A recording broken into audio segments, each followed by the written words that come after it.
masuk ke dalam penjelasan mengenai apa sih ciri-ciri kalimat efektif. Ciri-ciri kalimat efektif itu sendiri, yang pertama ada koherensi.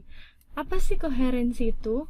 Kalau koherensi itu artinya adalah kalau misalnya kita bikin kita bikin paragraf.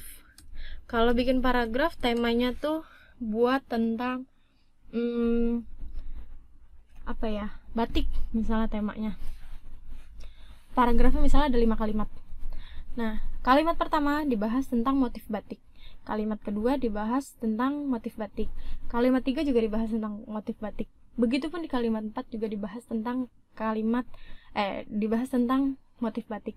Tapi di kalimat kelima kita bahas tentang pemilik batik. Meskipun kelimanya membicarakan tentang batik, tapi yang ini berbeda sendiri. Nah, koherensinya itu ada di dalam tema batiknya. Nah, masuk ke dalam kesatuan ini masuknya nih pemilik batik satu nggak sama ininya, sama temanya beda. Nah, koherensi sama kesatuan ini sendiri dia saling berkaitan. Nah, masuk ke kehematan. Kalau kehematan seperti tadi contohnya, yang barusan saya katakan, seperti tadi contohnya, udah ada kata seperti, ada kata contohnya. Kata seperti dengan contohnya itu maknanya sama. Jadi salah satu aja mau menggunakan yang mana. Atau kalau kita nulis karangan ilmiah, kita suka menulis yaitu .2, yaitu misalnya, gitu kan. Yaitu kan mau menjelaskan apa dan apa. .2 juga begitu, yaitu mau menjelaskan apa dan apa. Misalnya juga begitu. Jadi kadang kita suka tanpa sengaja kita menuliskan dua kata yang sama padahal memiliki makna dua kata yang berbeda padahal memiliki makna yang sama gitu. Nah, kalau kesejajaran itu adalah bentuk kata kerja yang sama. Misal saya katakan saya memakan buah dan minum susu. Itu kalimat yang tidak sejajar. Karena apa? Yang pertama, saya memakan buah dan meminum susu. Saya subjeknya, memakan predikatnya, buah dan minum. Nah, memakan sama minum. Kalau memakan itu kan kita menggunakan imbuhan me, terus minum tidak ada imbuhannya. Jadi yang benar terserah mau dihapus yang bagian me-nya atau ditambahkan yang tidak ada me-nya. Pilihannya adalah saya makan buah dan minum susu atau saya memakan buah dan meminum susu gitu. Oke? Nah, untuk bentuk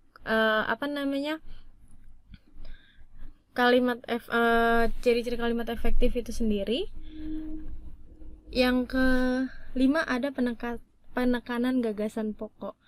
Kalau misalnya kita ingin menjelaskan sesuatu, kita harus to the point sama apa yang ingin kita sampaikan. Jangan sampai kita menjelaskan mau menjelaskan kalau kita tadi ditilang polisi. Kalau kita katakan, aduh tadi saya ditilang polisi lagi, itu to the point, itu langsung kepada tujuannya. Tapi hari ini saya sebel banget karena saya mendapatkan kejadian yang tidak saya sukai, adalah hal yang di luar dugaan saya. Panjang cerita, padahal intinya adalah ketika udah ngomong panjang-panjang langsung dikatakan yang tidak saya sukai yaitu saya ditilang polisi. Langsung saja pada poin-poinnya. Nah, ada 6 variasi sama logis dan nalar. Jelas kalau kalimat itu harus logis, harus sesuai nalarnya gitu. Oke. Nah, kita lihat kalau struktur kalimat itu ada 3. Yang pertama, struktur kalimat dasar. Kalau struktur kalimat dasar itu apa sih? Kalau kalimat dasar, kalau cuma saya katakan saya makan, itu sudah ada subjek dan predikat. Nah, suatu kata kelompok kata sudah bisa dikatakan sebagai kalimat itu jika sudah memiliki subjek dan predikat. Jadi kalau kita katakan saya makan, saya minum, itu sudah termasuk kalimat karena sudah memenuhi unsur subjek dan predikatnya. Nah, struktur kalimat tunggal. Kalau struktur kalimat tunggal, dia memiliki subjeknya satu, predikatnya juga satu. Saya makan buah. Itu subjek sama predikatnya satu. Nah, struktur kalimat majemuk gitu. Mungkin yang paling sering didengar adalah kalimat majemuk setara dan majemuk bertingkat.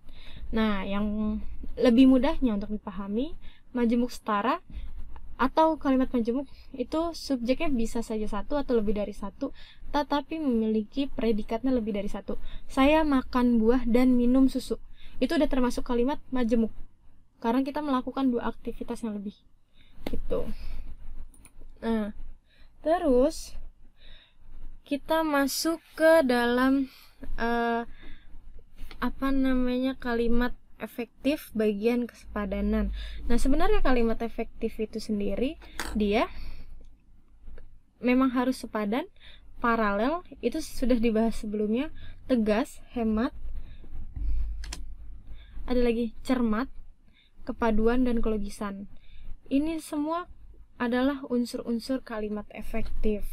Nah, untuk penggunaan kalimat efektif biasanya paling sering kita perhatikan adalah yang paling pasti akan diperhatikan, dikoreksi itu ketika kita melakukan suatu kegiatan yang bersifat resmi ataupun ilmiah. Misal kita menulis karangan ilmiah seperti skripsi, makalah, itu biasanya tulisan kita itu pasti akan dikoreksi. Ataupun kalau misalnya kita sedang menjadi pembicara, itu juga akan pembicara tidak mesti harus pembicara di tempat yang besar, maksudnya momen yang besar, acara yang sudah besar, tapi pembicara minimal di kelas presentasi, kalau kita menjelaskan tanpa menggunakan kalimat efektif itu pun sendiri tidak akan membantu kita mentransfer, menyampaikan isi atau membuat pendengar atau pembaca memahami apa yang kita sampaikan. Oke, sekian untuk materi kalimat efektif kali ini.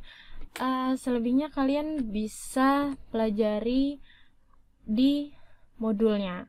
Nah, di sini saya berikan kesimpulan kalau kalimat efektif itu merupakan kalimat yang mengungkapkan gagasan secara tepat sehingga dapat dipahami oleh pendengar. Unsur-unsurnya ada subjek, predikat, objek pelengkap, dan kata keterangan. Ciri-cirinya ada sepadan, paralel, tegas, hemat, kecermatan, kepaduan, kelogisan. Dan struktur kalimat efektif itu sendiri ada 3, kalimat dasar, tunggal, dan majemuk. Oke, sekian untuk materi ini. Wabillahi taufiq wal hidayah. Wassalamualaikum warahmatullahi wabarakatuh. Selamat mengerjakan tugas.